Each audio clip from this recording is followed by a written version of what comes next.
Hi, my name is Justin and I help people understand Chapter 7 bankruptcy in Rhode Island. There were about 1,226 filings in Rhode Island this last year, and many of which were actually Chapter 7 bankruptcy. Today we're going to cover cost, qualification, whether you can keep your belongings, process, and pros and cons of a Chapter 7 bankruptcy in Rhode Island.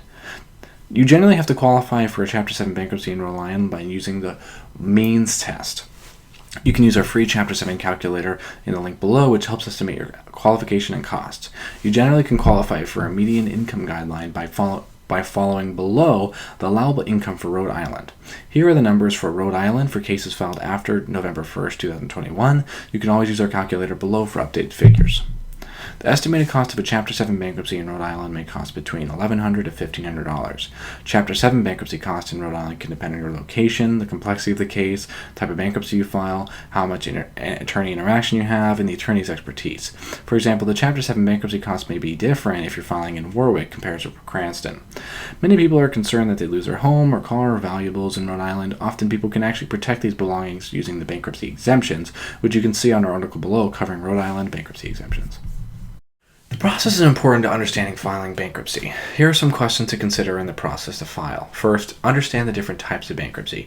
Most folks file a Chapter 7 and Chapter 13 bankruptcy, and it's important to understand the differences. Chapter 7 is often cheaper and provides faster debt relief, but each has its own pros and cons. Second, understand which debts will be eliminated. Most unsecured debts are eliminated in a Chapter 7. Estimate whether you'll lose any property. You can check that by looking at the bankruptcy exemptions that I'll link below. Third, estimate whether you qualify for a Chapter 7 bankruptcy. You can check that again by using the calculator below.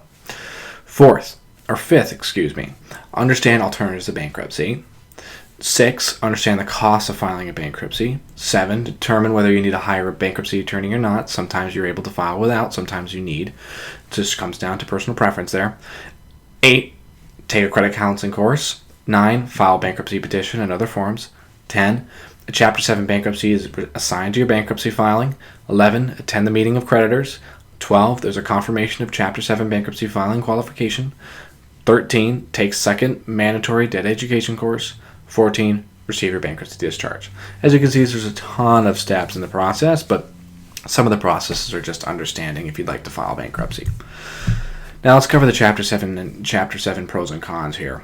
Pro, debt relief. It's going to often majority take care of most of your unsecured debt. Another pro, it's far less expensive than a Chapter 13. Another pro, it's much quicker than a 13. The speed of the Chapter 7 discharge is about 120 days compared to a 13, which is 3 or 5 years. Another pro, potentially you can keep your property through the bankruptcy exemptions. Another pro, it can stop your lawsuits and you won't have any more deficiencies. Con is you need to qualify. You may lose your property. It'll have negative impact on your credit. There's some non-dischargeable debt that wouldn't be able to take care of it, and it's hard to prevent a foreclosure with a Chapter 7. Now that we've gone through some of the pros and cons, let's discuss some of the alternatives. We'll cover some of the common Chapter 7 bankruptcy alternatives in this specific video. First, let's cover Chapter 13 bankruptcy. As I said before, Chapter 13 bankruptcy is a 3 or 5 year repayment plan where you restructure existing debt into a 3 or 5 year plan. Now, you would have to make a payment each month to a Chapter 13 trustee and receive a bankruptcy discharge at the end if you complete the plan. It's often much more expensive than a Chapter 7. Many people file Chapter 13 because A, they don't qualify, or B, they may lose their belongings in a Chapter 7. Now, second, let's cover debt settlement. Debt settlement is where you or a company will negotiate and settle the debts with your creditors. The goal and the idea here is to reduce the payment you make and the burden of all your debt by around 50%.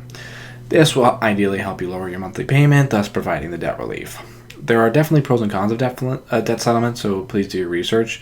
Third, there's debt management. This debt management is often a non-profit credit counseling agency that negotiates the interest rate on your current debt. They may negotiate a high interest rate of 25% down to 9%. The goal is to reduce your monthly payment, and this may also be a 3 or 5 year plan. Hope this video has been helpful, and with your understanding of Chapter 7 bankruptcy. If you have any questions at all, please don't hesitate to reach out, and please visit the articles below if they would be helpful. Thanks.